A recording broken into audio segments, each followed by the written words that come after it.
So close.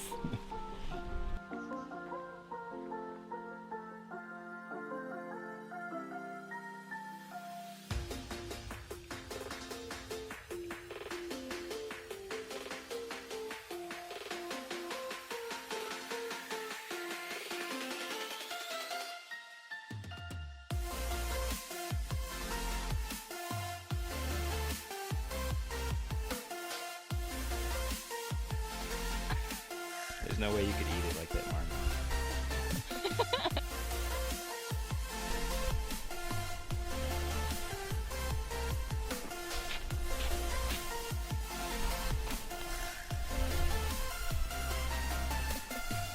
So, today we are talking about our relationship with nature.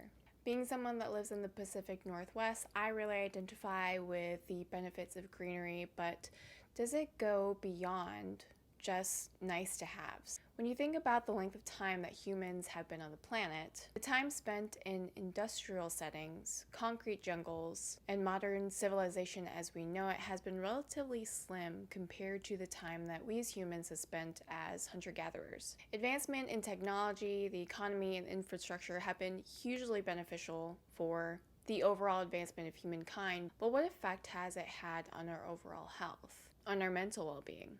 So I came across a study that was done with zoo animals, and trust me, this relates to us, just stick with me. So this study looked at the longevity of zoo animals' lives. The study found that despite having all the necessities, food and shelter, zoo animals typically lived a lot shorter lifespans compared to their wild counterparts. And this ties into habitat selection theory, which argues that we are hardwired for thriving in the kind of environment that we evolved in. Animals that live in their natural habitat will thrive physically, psychologically, and socially.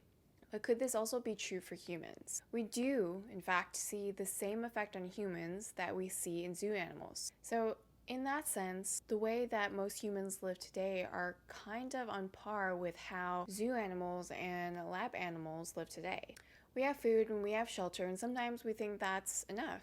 Most of us don't really agree or really see that nature is an essential part of overall well-being for humans. There are a few studies that were done in Chicago that looked at identical building structures, and these were public housing spaces.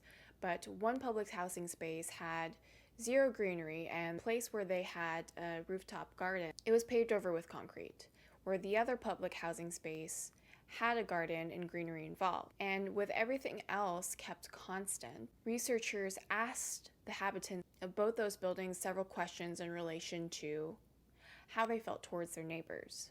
They found that the buildings with less greenery had less social well-being because they were less inclined to know their neighbors, less inclined to be able to rely on those that lived in the building, and they were generally more irritable with their neighbors.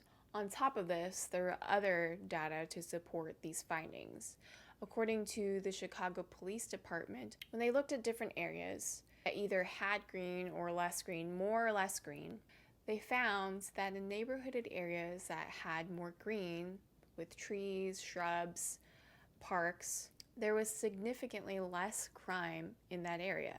There were less burglaries, and there was something like a 9.2 reduction of gun violence in that area compared to that of a less green area. All things else kept constant, which are pretty significant findings if you ask me. So we looked at social. What about physical? Well, when we actually look at greenery, our heart rate decreases. And this was really signaling the change from the sympathetic to the parasympathetic nervous system. This is our body saying, okay, we're not in the fight or flight mode. We're in the tend and befriend mode. And having a lower heart rate, less stress, this has long-term health implications. There was also another very interesting study done in London where two neighborhood pharmacies that all things else kept constant, again, green and no green, they had the similar number of patients and the similar income background of their patients with both these two pharmacies. And they found that in the pharmacy that was located in more greenery prescribed less medication related to moods than the pharmacy that had no greenery. So think of anti-anxiety meds, anti-depression meds, things like that. There are also benefits to our immunity as well.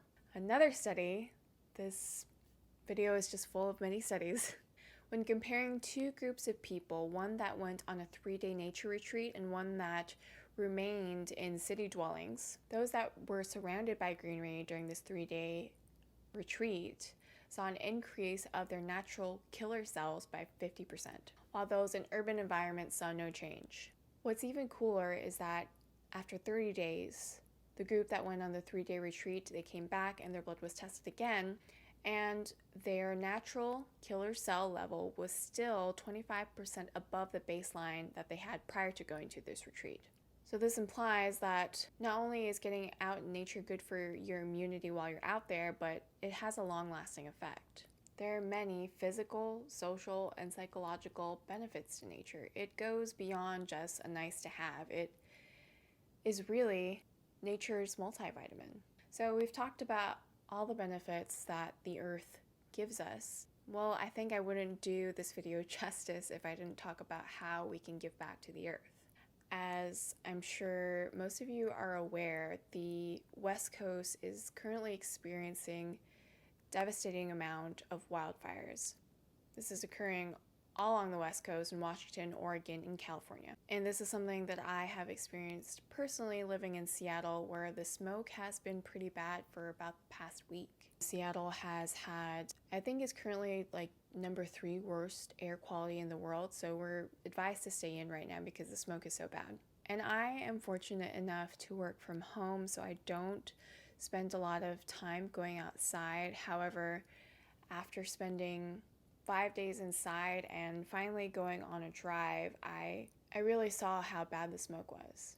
And to be completely honest with you, it brought me to tears to see how badly hurt the earth is. You know, not only humans that are losing their homes, losing their lives, but we're losing the very thing that gives us life, and so many other animals' life. And I'm not intending on this message to come off as preachy, all-knowing, or chastising in any way. I acknowledge that there's a lot of things that I could do better, and there are a lot of things that I could learn more about. But I also know that there are a lot of little things that if we were to all collectively do, could have a monumental effect in helping to heal the only planet that we have. So here are some tips and some things that I do personally to be more environmentally friendly. You could eat a plant-based diet. Now, I know being vegan isn't for everyone, but just cutting out a few animal products, a few days a week, can go a really long way. You can use reusable bags. I use a tote canvas bag every time that I go grocery shopping, and I also have reusable produce bags to reduce on the plastic waste. This can be harder to do because of the pandemic. Some stores have banned the use of personal bags. However, I find that if I wash my bags and I keep them just on me the whole time and not like on the cart or in the checkout area, stores will usually accept that. Using reusable utensils, cups, tumblers, coffee mugs. Again, this is harder to do with the pandemic.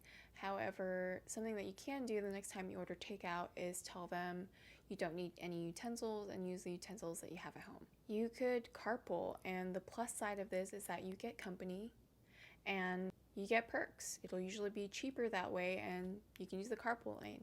Using public transportation, I took the bus every day to work prior to COVID, even though it meant 3-hour round trips for commuting. You know, it was a really great way to get more walking into my days, to people watch, to catch up on my podcasts. So something to consider if it's not available to you now when things go a little bit more back to normal. Line drying your clothes. So I don't know if you can tell, but I have a canopy bed, which works out really well for me, but you could just use extra hangers, or you could also use a shower curtain to line dry your clothes. And this is not only great for cutting down your electricity bill and the power that you use, but it's also really great for your clothes. It extends the life of your clothes, and they smell really great too. Another thing is being really mindful of your consumption. Only buying what you truly need, because with each product purchase, a little bit of the earth is taken away to make it.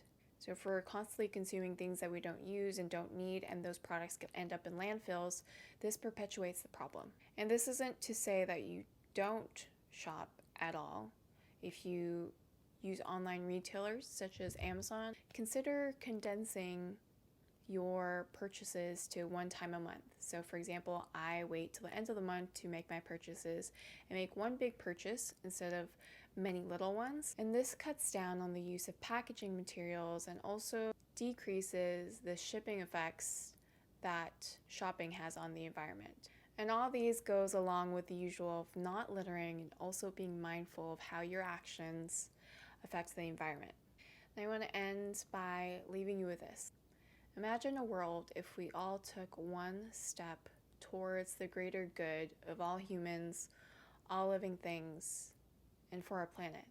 I encourage you to let that thought drive the way you live your life moving forward. So that's it. That's this video. Hopefully you found it helpful. The earth, the land gives and gives and gives so much to us humans. So let's take time to acknowledge all those benefits and take the time to do our part in giving back and restoring Mother Earth, our planet. There is no planet B.